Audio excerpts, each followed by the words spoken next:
Buenos días, amigas y amigos del Círculo. Un jueves más aquí desde el Círculo de Bellas Artes con el Círculo Independiente en unos días de una actualidad increíble y con muchos temas que quiero comentar con nuestra primera invitada que os voy a comentar.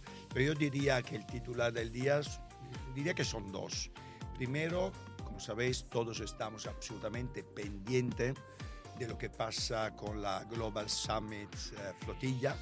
Como sabéis, ya está en aguas entre comillas críticas, es decir, las aguas donde Israel ya ha amenazado, donde no puede entrar nadie.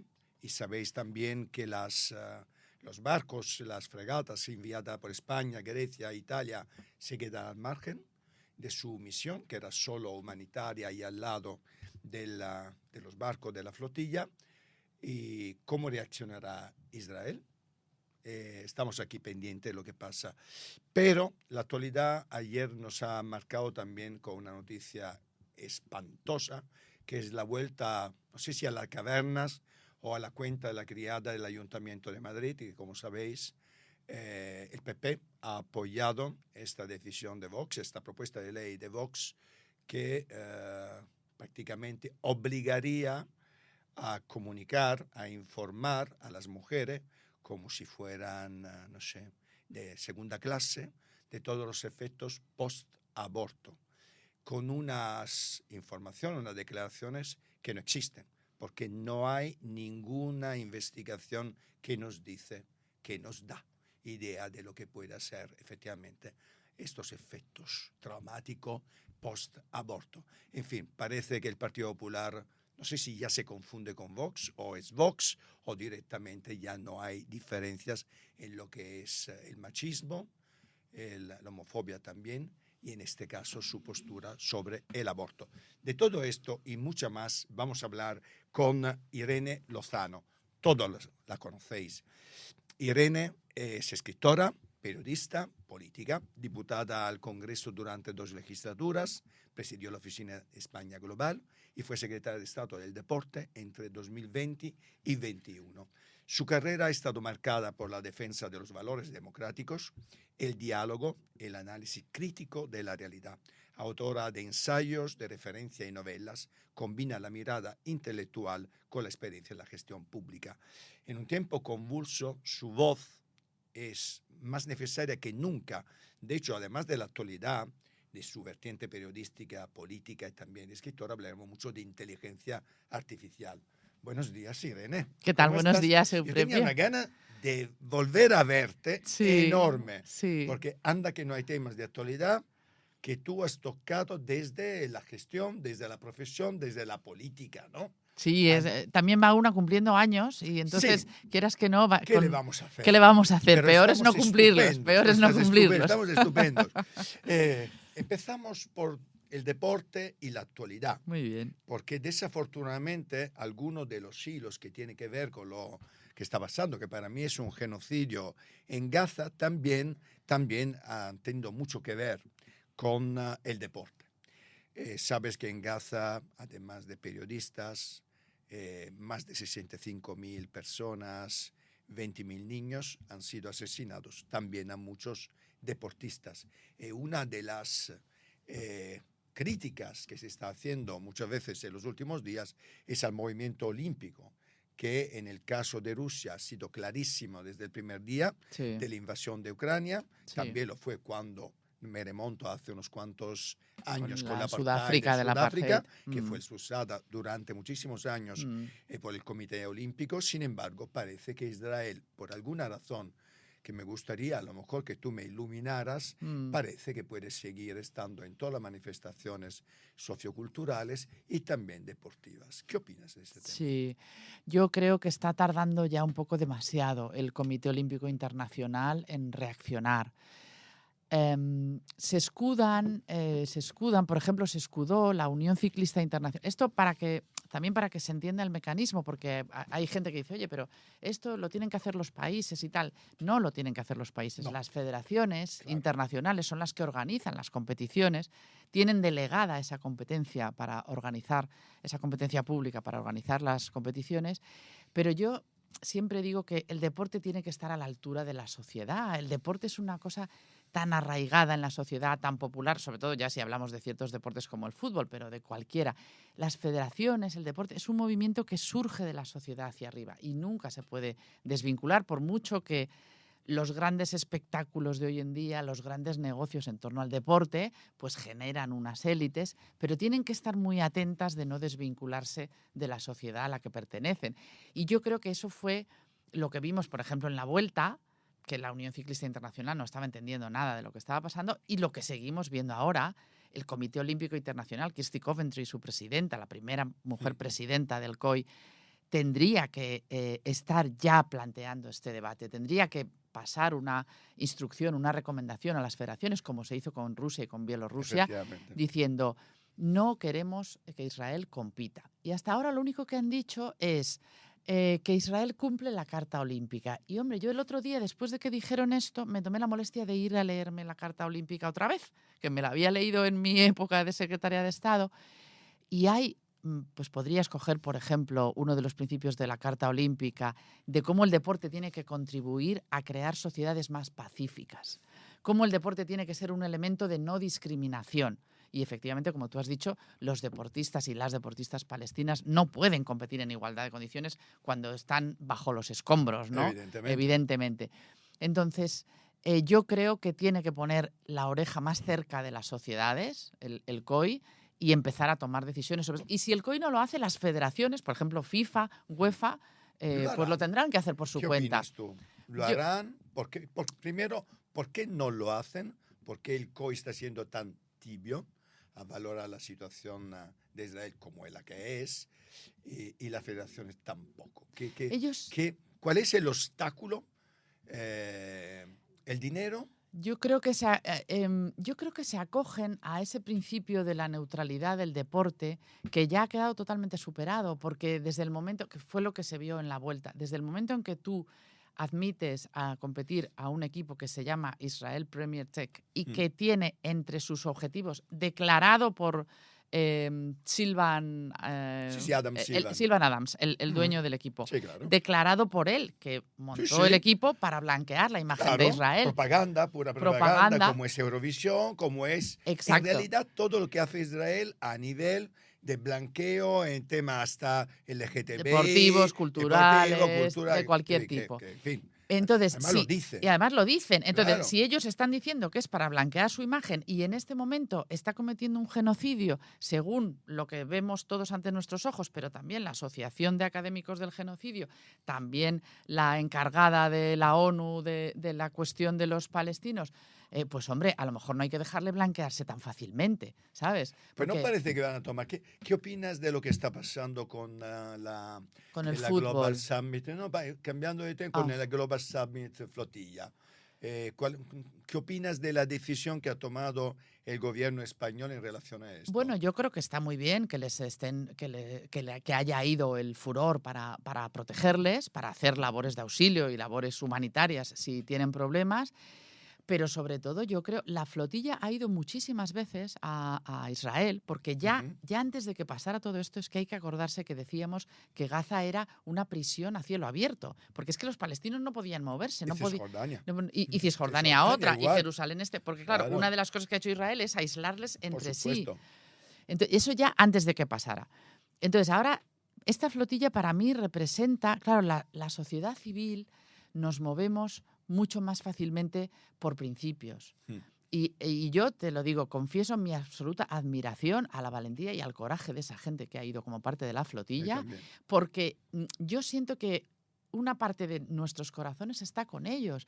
O sea, los gobiernos están siendo muy lentos, incluso el gobierno de España, que ha liderado en muchos aspectos, pero están siendo lentos, está siendo insuficiente. La gente, estamos en casa viendo las imágenes terroríficas de niños muertos, niños amputados, niños bombardeados. Que vienen encarcelados con 5 o 6 años, justo ayer unas imágenes terribles. Bueno, testimonios de médicos que han estado allí que decían que atendían a niños de 5 años con un tiro en la cabeza. Hombre, por favor, eso no lo soporta la humanidad más elemental. Entonces, yo creo que, fíjate, en este mundo en el que estamos, tenemos que luchar como sea por preservar la humanidad. O sea, ya casi me interesa mucho menos las cuestiones políticas, Ideológica, que no tiene nada que ideológicas, ver con la humanidad, y claro, con el humanismo. y hay que tratar de que no nos acorchen, que no nos atrofien nuestra humanidad hasta que llegue a resultarnos indiferente el estar viendo estas imágenes, ¿no? Y tu experiencia, tú has sido responsable, presidenta de la Casa Árabe. Sí. Tu experiencia en la Casa Árabe, en relación, claro, a Medio Oriente, Oriente Medio, ¿qué te ha enseñado algo, te ha abierto una visión de este conflicto desde el 48 que parece inacabable? Mira, yo he descubierto, primero he aprendido mucho sobre eso, lógicamente. Es un conflicto muy largo, muy complejo. He aprendido mucho. Allí en Casa Árabe teníamos y siguen teniendo pues, académicos, expertos de primera línea.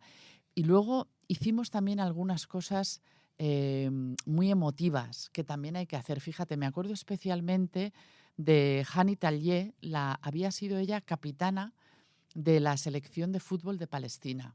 Una mujer extraordinaria, extraordinaria. Una energía, una fuerza, o sea, un carisma, una mujer poderosa, con una melena rizada, bueno, una mujer maravillosa, que trabaja en FIFA actualmente. Tú imagínate el talento y la energía que tienes que tener para vivir y criarte en un campo de refugiados jugando al fútbol descalza porque no tienes zapatillas y llegar a trabajar en FIFA en Suiza, ¿no? O sea, pues hicimos con ella, con motivo del Mundial de Qatar, hicimos varios actos relativos al fútbol y hablamos del fútbol y de las mujeres. Y yo he aprendido a ver también en las sociedades árabes más allá de los gobiernos, ¿no? Porque son gobiernos que desde nuestra perspectiva democrática y de defensa de los derechos humanos pues tienen muchas carencias, pero hay mucha gente muy interesante, mucha gente trabajando en sus sociedades, haciendo cosas para que vayan un poco mejor las cosas, para que avancen las mujeres, para que avancen los derechos. Y creo que hay que apoyar a esa gente. Nos jugamos no solo lo que pasa en esas sociedades, sino lo que pasa también en las nuestras. La nuestra. Y a propósito claro. de nuestra sociedad, como te levantaste ayer con la noticia que el PP apoyaba esta locura de la propuesta de ley de Vox sobre el aborto. Yo es que hay cosas que no entiendo. Yo es que, o sea, porque ni siquiera lo necesitan. O sea, con mayoría absoluta, ¿eh? Recordamos claro, que el ayuntamiento, el señor Almeida, parece tiene ser mayoría olvidado. Absoluta. Bueno, o a lo mejor el señor Almeida, que está a favor de esta propuesta de ley, ¿no? Pero aunque él personalmente esté a favor, mira, en el Partido Popular, los viejos del lugar saben que en el tema del aborto, cuando se meten, pueden salir escaldados. Como mira lo que le pasó a Gallardón. Al señor Gallardón, claro. Sí, señor. Y luego, en el Partido Popular, para mí, ahora mismo es un partido crucial para el futuro de España y de Europa. Porque todos los partidos conservadores lo son, pero hay mucha gente en el Partido Popular. Es un partido con mucho arraigo en España, es un partido que tiene sedes en pueblos pequeños, hay mucha gente muy razonable, muy moderada. Hay algunos democristianos, cada vez quedan menos ya en el mundo, pero todavía quedan. Hay liberales puros y duros que todavía quedan. Hay mucha gente que les votan millones. O sea, las millones de personas que votan al PP no piensan eso. Entonces, Almeida, aunque él personalmente lo piense, lo que no puede es dejarse arrastrar por sus prejuicios ideológicos. Tiene que pensar a quién representa. Y yo lo que me gustaría también decir es que necesitamos que toda la gente moderada del Partido Popular hable. Necesitamos que hablen, que digan, no nos gusta esta deriva que está tomando nuestro partido ahora con esto de una especie de reeducación a las mujeres, como si fuéramos menores de edad, que nos tienen que informar del síndrome post-aborto, con la propia postura respecto a Gaza que estábamos hablando. Pero llena de contradicciones. Llena de contradicciones. Bueno, y con la señora Ayuso criticando a Lehendakari. Bueno. Pum pum pam. O sea, qué locura. Ayuso aplica el manual trumpista directamente. Total. O sea, Ayuso Total. se levanta de una... Porque ahí es donde empezó todo, hay que recordarlo. Se levanta de una conferencia de presidentes despreciando una lengua española, hay que recordarlo, que el euskera es una lengua española. Sí. Y es cooficial en su territorio, como el catalán, como el gallego, etcétera. Y El Lehendakari, aprovechando el Alderdi Eguna, pues le contesta. Y le contesta pues en ese ambiente de meeting y tal. Y entonces ella, en vez de decir, bueno, ya estamos en tablas, ¿no? Yo le desprecio una vez y él me ha dado un zasca a otra, entonces ella pisa el acelerador, que es lo típico del manual trampista. Sí, o sea, total. entonces tú me quieres a mí decir, pues ahora yo te digo 3. Y entonces, efectivamente, banaliza el terrorismo, banaliza la violencia. Pero con Ayuso, yo fíjate, yo a Ayuso ya la doy por perdida hace tiempo. Y al PP de Madrid también. Los veo demasiado radicales, demasiado escorados. Pero hay mucho PP en el resto de España y yo de verdad que tengo la confianza de que sepan mantener el arraigo con esos principios conservadores pero democráticos. Bueno, pero esto quería decir que el señor Feijóo, cuando sale alguna tontería de la señora Ayuso, le diga que es una tontería, ¿no? Claro, pero es que no se atreve. Claro, no se hombre, atreve. claro, no se atreve, efectivamente. Es decir, que el señor Feijóo no conteste a eso o a lo del aborto del señor Almeida con Vox, es que ya me parece directamente que el señor Feijóo lo que está pidiendo es un harakiri, o se está haciendo un harakiri en toda regla. Bueno, las últimas encuestas hablan de harakiri. Sí. Visto que Vox está subiendo, él está bajando y el PSOE ya no lo dice solo el CIS. Porque esta mañana, bueno, ayer por la mañana salió una encuesta. 40 dB también, claro, ¿no? Sí. Efectivamente, sale una encuesta donde el PSOE vuelve a ganar terreno al PP. Es decir, algo se tiene que hacer mirar, ¿no? Pero el es que tú fíjate lo que le ha pasado a Feijóo con el episodio del genocidio en Gaza. Él dice masacre, ya después de unos días. Primero empieza diciendo lo que ocurre en Gaza, como que no le pone nombre. Después lo llama masacre. Y después Ayuso sale diciendo que no, que viva Israel y que Israel tiene derecho a hacer todo lo que quiera con Aznar y tal. Y claro, el resto, como Feijóo no tiene la fortaleza para poner freno y poner límites, decir, bueno, la señora Ayuso, que por cierto, no tiene competencias en política exterior. Ninguna. No tiene competencias en política exterior. Ninguna. Y al final tienen que salir varios varones autonómicos, que tampoco tienen competencias porque no las tienen las comunidades autónomas, para que la gente diga, pues ahí en el PP hay alguna gente razonable que sí, que ve lo mismo que yo estoy viendo con mis ojos, lo están viendo ellos. Claro. Entonces sale el de Galicia, el de Andalucía, no sé. Y en medio de todo eso, ¿dónde queda Feijóo? La política exterior, que netamente sería un tema suyo, exterior, defensa, Unión Europea, los temas que no están descentralizados, y se lo deja arrebatar. Entonces, cada vez yo le veo cada vez más debilitado, la verdad. No ha sabido encontrar su sitio. Y eso se refleja en las encuestas. Por el bien de España. Por el bien de España. Nos interesa a todos. Efectivamente. Hablamos de Irene Lozano ahora. Cuéntame tus proyectos actuales. Vamos allá. Venga. Pues mira, estoy muy entusiasmada porque he lanzado este mes de septiembre una newsletter en Substack sobre la escritura, los escritores y la inteligencia artificial. Me encanta. ¿Te gusta? Me encanta, porque a mí me flipa la inteligencia artificial. A pesar que la mayoría de la gente ve solo peligros, yo en cambio no veo solo peligros. No, yo veo... Es una ayuda, una herramienta que tenemos. Claro, pero a nuestra profesión, a los escritores, nos ha puesto todo patas arriba. Total. Todo patas arriba. Y nos afecta al corazón de nuestro, no ya de nuestro trabajo, sino de nuestra identidad, que es la creatividad. Entonces, yo lo que pretendo con esta newsletter, que me encantaría que todos tus seguidores se suscriban, me busquen allí en Substack, Irene Lozano. Lo vamos a poner abajo, en esta entrevista, en el vídeo, vamos a ponerlo todo. Faltaría más. Porque yo lo que siento es que los escritores tenemos que empezar a hablar de todo esto. O sea, yo creo que yo lo hablo mucho con colegas, ¿no? Porque surge el tema, es inevitable. Oye, ¿has visto esta función? Y mira esto que hace, es flipante. Y por un lado, jugueteas, toqueteas, tal, pero por otro lado, dices, vamos a ver un momento. A mí, cuando yo le pido algo a Claude, que es la que uso ahora, he estado un tiempo usando ChatGPT, ahora me gusta más Claude. Cuando yo le pido algo y me lo devuelve mal hecho, yo tengo criterio para saber que está mal hecho, porque tengo ya unos años y llevo muchas décadas leyendo. Pero yo me pregunto, ¿qué pasa con la gente de 25 años o de 20 que están haciendo los trabajos universitarios con ChatGPT y que no están desarrollando ese criterio? Que no lo tienen. Que no lo tienen como yo. Yo tampoco lo tenía a los 20 años. Te lo haces con el tiempo, con las lecturas, con la experiencia, con la madurez que te va dando la vida. Entonces, primero, yo pondría esa alerta. Oye, a la gente joven hay que decirle que tiene que formarse un criterio antes de echarse a los brazos de la inteligencia artificial. Tendría también, yo creo que tenemos que ser muy cuidadosos en lo que le vamos a dejar hacer y lo que no. Por ejemplo, yo creo que para hacer, porque tampoco nos engañemos, hay textos que son aburridos de redactar. Siempre asociamos escribir con la creatividad, Y no. pero escribir un informe, una persona... Ensayos a veces, un poco... ensayos, depende como sean, ensayos literarios, tal, pero tú imagínate un informe, correos electrónicos, de repente. Tengo que escribir un correo en inglés para decirle estas 3 cosas a un colega de una universidad en Nueva York y tal. Se lo pones así a ChatGPT y te lo hace escrito entero, dices, pues mira que bien, me ha ahorrado media hora, ¿no? De estar aquí además redactando en inglés, esta era esta palabra, era la otra. Pero hay muchas otras cosas para las que no nos puede superar la inteligencia artificial. Yo siempre digo, la inteligencia artificial no tiene cuerpo y eso le limita muchísimo. O sea, tenemos que pensar que toda nuestra...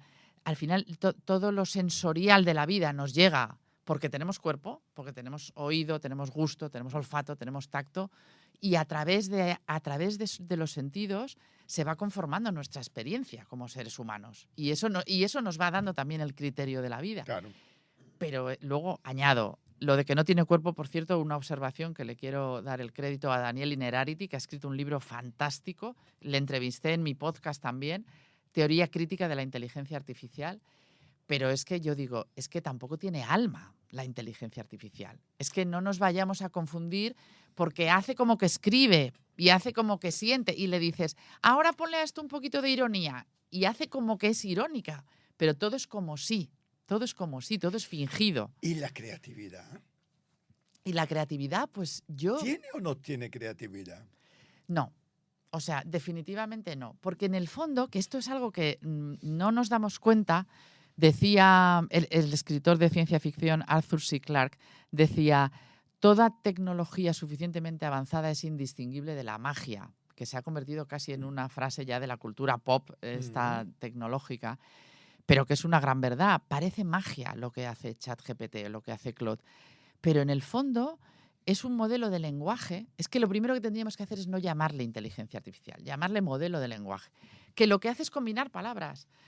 Tú le has metido trillones de palabras en una gigantesca base de datos para entendernos y lo que hace es combinar las palabras en una forma en que tiene sentido.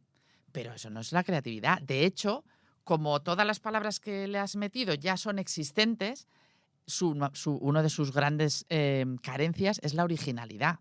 No, los modelos de lenguaje no inventa. Los modelos de lenguaje siempre te van a dar lo que en las redacciones llamábamos de siempre un refrito. Un refrito. Oye, con esto hay que hacer un refrito. Pues era que tú no aportabas nada, que cogías varias crónicas, las lo que pasa es que el refrito te lo puede hacer muy bien. El refrito te lo puede hacer muy bien. Te lo puede hacer muy bien. Y en los 3 años que lleva, ha mejorado. O sea, una gran cosa de estas tecnologías es que claro, siguen aprendiendo. Siguen aprendiendo, siguen mejorando. Claro. Pero tenemos que realmente pararnos en este momento a pensar qué es lo que nos hace creativos a los escritores. Incluso te diría, Euprepio, qué es lo que nos hace humanos a los humanos. Y tenemos que defender eso como... Pero ahora te hago una pregunta. Vamos ahora a la criticidad. A ver. Si fueras editor, sí, ¿aceptarías un libro que se ha hecho solo con inteligencia artificial? No tengo la menor duda. Segunda pregunta. No. Espera, ¿te explico por qué? Venga. Porque yo tengo tengo amigos muy puestos en temas de inteligencia artificial que me lo discuten, pero yo estoy convencida. Creo que la gente no va a querer leer libros escritos por una máquina que no tiene alma. ¿Pero crees que es detectable? Es decir, bueno, no, hombre, si nos engañan, sí, claro. Un editor, tú, desde tu punto de vista, ¿es capaz de detectar un libro que se ha escrito 100% por el editor sin inteligencia artificial? Y el que, no quiero decir que se ha escrito totalmente con inteligencia artificial, pero donde hay uso de la inteligencia artificial como herramienta. Es que depende de cómo uses la herramienta. Mira, te voy a decir, por ejemplo, para qué la uso yo, que me viene muy bien. Yo trabajo mucho, sobre todo cuando escribo ficción, con campos semánticos, porque los campos semánticos te ayudan mucho a generar una atmósfera. Y más yo que soy italiano, como puedes imaginarte. Claro. No, y que eso sí, Es importante. Claro. Bueno, pues tú le dices, o sea, yo antes de, pues venga, dame palabras del campo semántico de la defensa de un castillo, por ejemplo. Y entonces te empieza almena, muralla, foso, ¿no?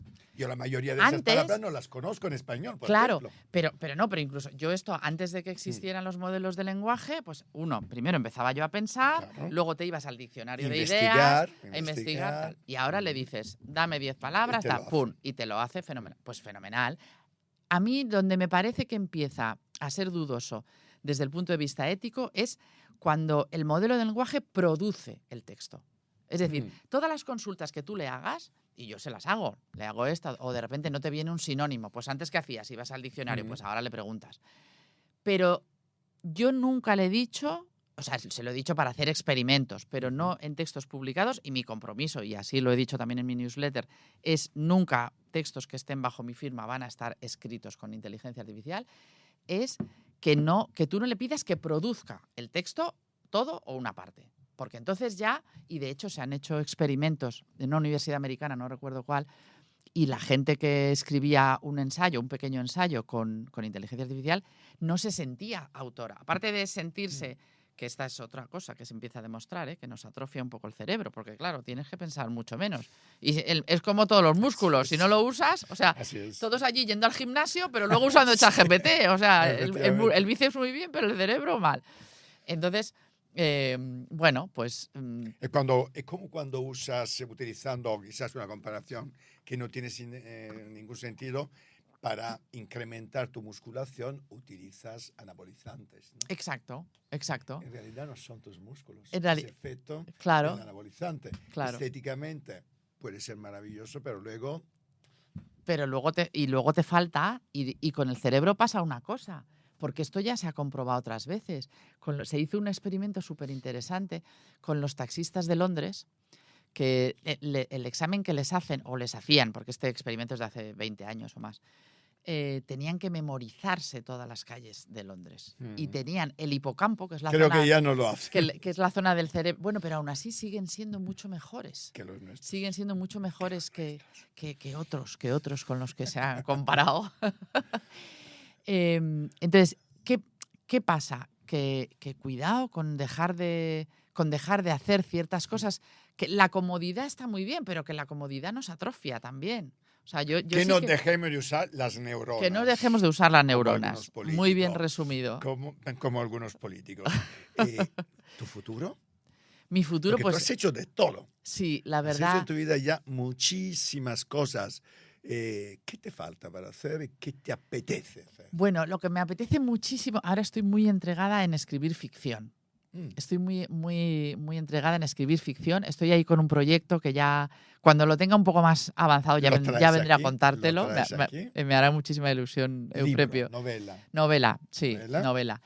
Y bueno, pues después de estar más de 10 años en política, con responsabilidades enormes y... Pues la verdad estoy disfrutando mucho ahora de volver a mi profesión. Tenía muchas ganas sobre todo, porque yo no he dejado de escribir nunca, pero la libertad con la que escribes cuando no te debes a nadie más que a ti, es otra cosa. Sí. Es que eso es una felicidad. O sea, eso es una felicidad. Y ahí la estoy saboreando. ¿Y la vuelta a la política algún día? No. ¿No volverás nunca más? A ver, nunca digas de este agua no beberé. Queda grabado. Pero ya lo conozco, he aprendido mucho, o sea, no quiero que se interprete como que, qué horror, no. ¿Qué te quedas de bueno y de malo de la política de estos 10 años? Pues mira, para mí lo mejor es la gente que he conocido con verdadero compromiso, que los hay. Hay muchos, lo que pasa es que no se les ve, porque también hay que decirlo, hay unas dinámicas en los medios, no en España, esto es así, en todos los países occidentales, hay unas dinámicas en las que siempre lo que destaca es lo malo. Siempre se presta mucha más atención al que coge el dinero que no es suyo, al que mete la pata cuando gestiona, y todas las cosas que un montón de gente que no sale jamás en televisión, que no sabemos sus nombres, y que yo les he visto en reuniones con un patriotismo de verdad que es imposible de superar, preocupándose, llevándose los papeles a casa para estudiar. ¿Y por qué? Por verdadero compromiso con su país, con su sociedad. Y eso a mí me emociona, a mí me sigue emocionando. Fíjate, Sin te lo estoy duda, contando ahora sin duda. y me Sí, emociona sí. contártelo. Y lo peor que he visto es lo contrario. O sea, lo peor que he visto es la gente que solo concibe la política como una carrera, Sí, porque no es una carrera una más. guerra, ¿no? No, Con bueno, batallas ideológicas. hablo de políticos normales, ¿no? Ya todo el discurso de odio que hay tan terrorífico, el discurso antidemocrático de negar al diferente. O sea, que la democracia se basa en eso, en que tú y yo no somos iguales, pero queremos vivir juntos, queremos vivir en el mismo sitio, dejándonos tranquilos, dejándonos en paz, respetándonos. Y entonces ahora de repente toda esta ultraderecha salvaje pues nos quiere otra vez uniformizar, hacernos a todos iguales. Pues no lo vamos a permitir. No lo vamos a consentir. Irene No Lozano, lo vamos a consentir. yo te agradezco mucho que has estado aquí conmigo. Y yo a ti que me hayas Ha sido- invitado, Ha Euprepio. sido maravilloso. Me ha gustado mucho. Me voy a apuntar ya a tu newsletter, que Muchas vamos gracias. a apuntar aquí abajo a la entrevista, y te espero con tu próxima novela. Muchísimas cuando gracias. salga. Me encantará Gracias a ti. venir. Queridos amigos, después de esta charla maravillosa, porque siempre es bueno entrevistar, hablar, conversar con personas coherentes, que tienen muy claros sus valores y no están dispuestos a ningún compromiso. Yo os saludo y os mando, como siempre, un gran abrazo y muchos besos. Chao.